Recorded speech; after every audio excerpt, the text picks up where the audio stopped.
So let's proceed on illustrations. Emerita Garon and Emerita Modesto form a GIRAP professional partnership. No? Kung tanaw niyo para sa mga pangalan, dahil nag-apelyado. Ang isa Garon, ang isa Modesto. Emerita Garon will invest sufficient cash to get an equal interest in the partnership. No? So kung baga si Garon, mag-invest ko na siya kwarta.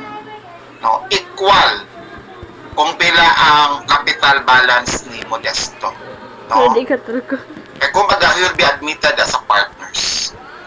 While Emerita Modesto will transfer to the assets and liability of his business. No? So the account balance of the book of Modesto prior to the formations are follows. So kung tanaw ni mo class, mo ni siya ang balance sheet, no? Ni or trial balance ni Modesto. Kaya kumbaga si Garon wala siya business. No? Kumbaga he'll be admitted in a partnership as new partners. Okay. So nani mo na cash, na account receivable, na equipments, na accumulated, na accounts payable, na salaries o Modesto capital. It is agreed that the purpose of establishing Emerita Garon interest, the following adjustment shall be made in the book of Emerita Modesto. Okay. Number 1. An allowance for uncollectibles account of 5% is to be established. So, diri class, ang may tabuan ni mag-set up ko na tag allowance for bad debts. Kaya kung tanaw ni mo, di ba wala tayong allowance for bad debts sa account receivable. So, in that case, mag-set up ta. Okay. So, kung tanaw ni mo, di ba contrasted account siya? No? Kung diri. No? So, ang contrasted account is allowance for bad debts. No? So, naka-credit na siya. Okay? So, in that case, no, so kung tanaw nato diri class, based sa adjustments, no? Okay. An allowance of 5% of 300,000 or 50,000 need to be established. The account allowance for bad debt is a contrasted account. When the account is increased, the effect to the decrease the reflecting asset account. No? Pag kung increase ang allowance, di ba mo gamay ang atong net realizable value. Kaya di ba ang allowance for bad debts deducted siya against sa account receivable. So the owner's equity also decrease, no? Kaya since the provision for uncollectible is considered as an expense, no? So dili na to mo gamit diri class og expense, no? Kaya I mentioned kanina, di ba balance sheet ratong i-prepared. Wala tay income statement diri kay dili man ni accrual, no? Na kumbaga kinahanglan ta mag-debit og bad debt expense, mag-credit og allowance for bad debts. So diri nga case, kumbaga ang atong i-debit is capital, no?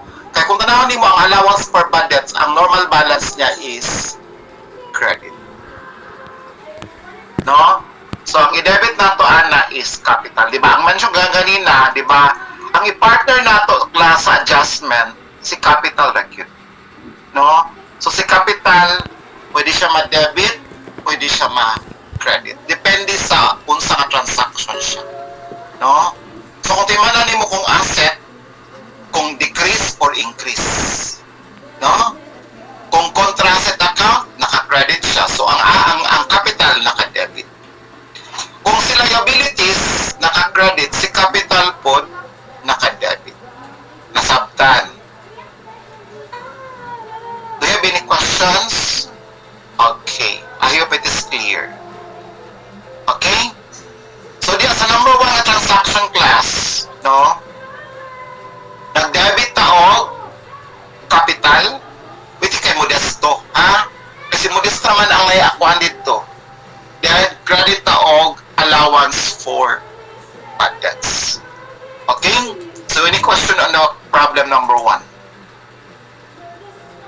Do you have any questions? Okay. Proceed sa number 2 nga question. A prepaid insurance amounted to 30,000 were omitted by the accountant. This is to be recognized. So kung ba walay prepaid insurance nga makita nimo? Kay na-omit man siya. Ang pasabot sa na-omit class, wala niya na-appeal pag prepare. No? Kung baga, gihimo niya sigurong expense. No? Instead nga assets. So kung tanawin nimo ang prepaid insurance, usa siyang account. Haklas. Usa siyang account ang prepaid. Asset or liabilities? Kisa makatubag. Usa siyang account, assets or liabilities?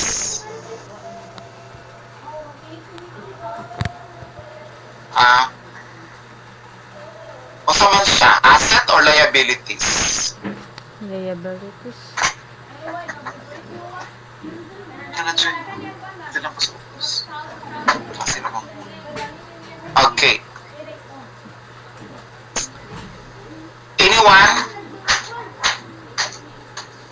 Anyone?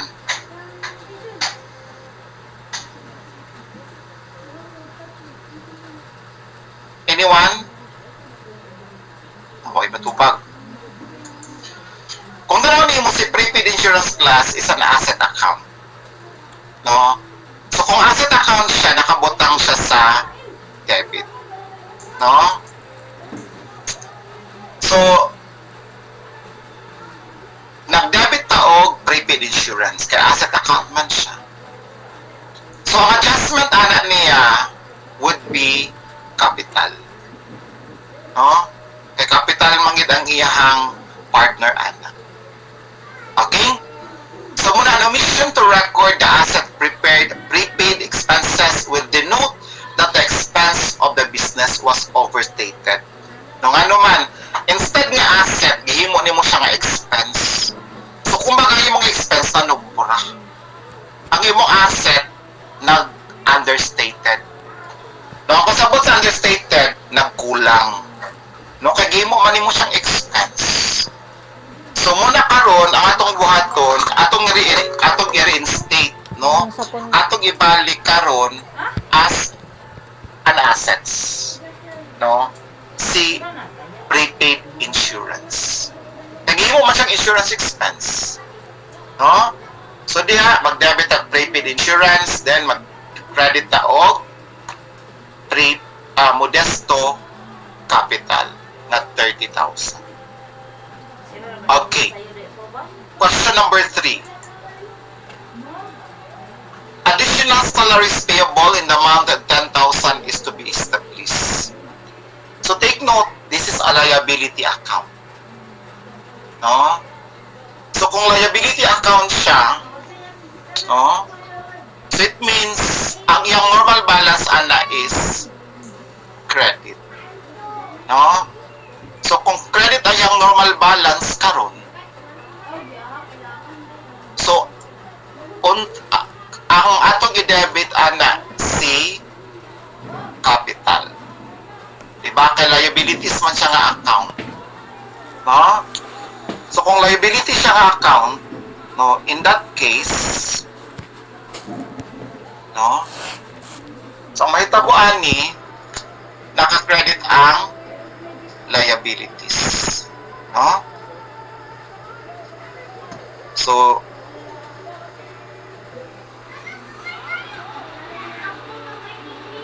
okay. So, proceed sa entries. Okay? So, tanaw na to ha. Ara. So, kung magamudako ang iyang liabilities, no? So, the establishment of additional salaries payable will increase the liabilities. No? Kaya aside, kung tanawin mo, di ba na beginning balance during 25,000. No? So na pa'y additional na sweldo nga panabayaran ko worth 10,000. It can be deducted that the salaries expenses are understated. Okay, take note, wala pa man na sweldoan. So dili man ta pwede mag-debit ang salaries expense kay wala may income diri. Diba? So take note, ang capital ang atong gina-adjust. Okay? So the adjustment prior prior to the informations will entail the debit or the credit to assets or liability account. No? So take note nga ang owner's equity will be the corresponding account no nga ginagamit nato as adjustments. So katong mga necessary adjustment nato himuon nato to siya ti account. No? Para ma-adjust nato karon ang adjusted capital balance sa capital. No kay gi-adjust naman nato ni no sa capital nga account. Okay. So kung nanaw nimo class, first thing mag-prepare na ta og ti account sa tulo ka mga adjustments. First, ang allowance for bad debts, no. So AGE1 siya, no? So naka-credit siya. Di ba? Kay diri man siya nakabutang, di ba? Naka-credit nga column. Number 2, prepaid insurance. Okay? So ang prepaid insurance is naka-debit. Okay? Then, ang third one is ang salaries payable. Pero take note, di ba natay 25,000 nga beginning. So since wala man diri ang uban, sumutong wala tay beginning balance. No, pero ang salaries payable di ba natay 25, no? Plus 10, so mahimo siyang 35. So next thing atong buhaton is mag-prepare tag adjusting entries sa liabilities as sa capital. Okay? So sa capital nga account pa mag-adjust na po. Okay? So diri na po ta mag-adjust sa capital.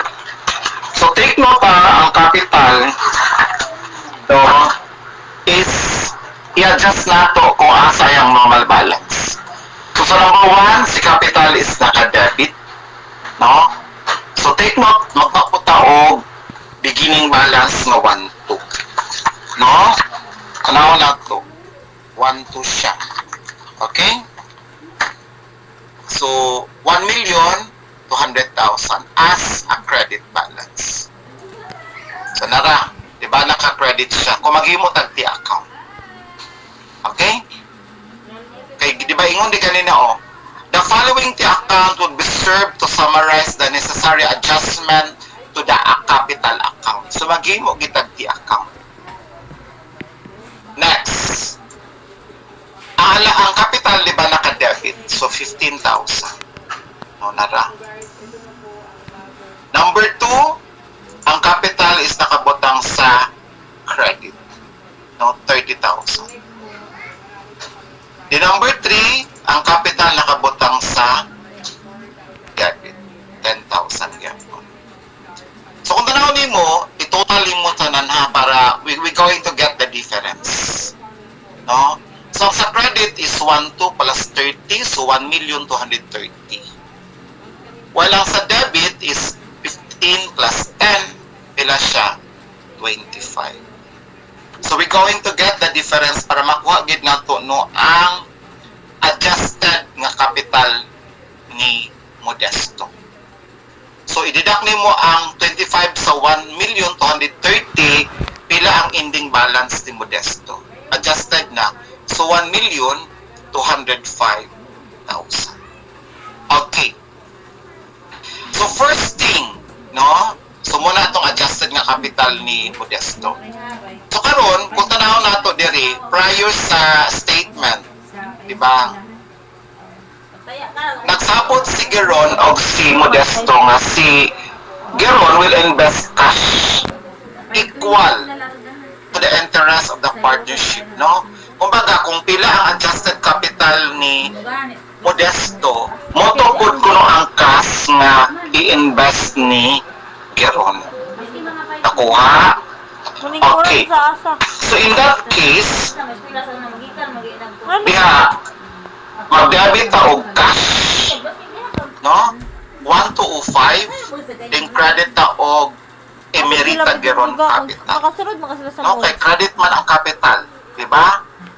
So 1,205,000. So to record, capital contributed by emerita Geron. So after preparing the adjustment class, the next thing that you're going to do is to prepare the balance sheet. So yan na dayon siya. No? So, balance sheet na ni Modesto og ni Geron. Okay. So, kung tanaw nimo ang cash diri, nahimo ng 1385 kanuman. Di ba na 1205 diri plus ang beginning balance nga cash ni Modesto nga 180. No? So 180 plus 1205, so ang total ana niya class is 1,385,000. Okay. Next. Di ba natin 30,000 diri nga at 300,000 nga receivables. So karon, di ba nag-set up na taog allowance for bad debts.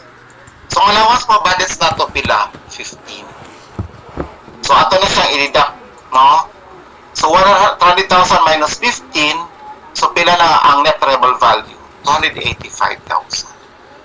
Then we have to include the prepaid insurance, no? Kaya di ba ganina na-omit man ni siya, no? Which is 30,000. So itotally mo ng tulo, pila ang total sa current assets? 1,700,000. Okay. Next account is non-current assets. Kung tanawin mo diri class, di ba na 1,500,000 minus 600,000 nga allowance for bad debts. No? So diha, i-deduct na nimo siya, no? So 1,500,000 minus 600,000, so pilang amount? 900,000. So 1,700,000 plus 900, pila ang total assets? 2,600,000. Okay. Next, ato na punta sa liabilities, no? So di ba, as I mentioned last week, no, ang balance sheet sa partnership o sa sole proprietorship same ra sila, except nga ang capital duha ra, no? Dihiri ra like sa sole proprietorship nga ikaw ra man isa, no? So muna nga kinahanglan ginato siya i-adjust pa. Okay? So, kung tanaw na to, di ba natin ag-adjust kaninang salaries payable, no? So, ang atong liability diri class is 155,000, no? So, plus ang atong liabilities nga nahimo ng 35, no? So, nahimo na siyang 190. Then, katong adjusted nga capital ni Modesto, no, based aning adjustment na gihimo nato, no? So, muna ka Modesto nga capital, muning capital pod ni Geron, no? So, kung tanaw nimo, ang capital niya is 24110 plus 190, so pila ang total? 2,600,000. So, balance na siya. Okay? So, any questions so far? Nasabtan?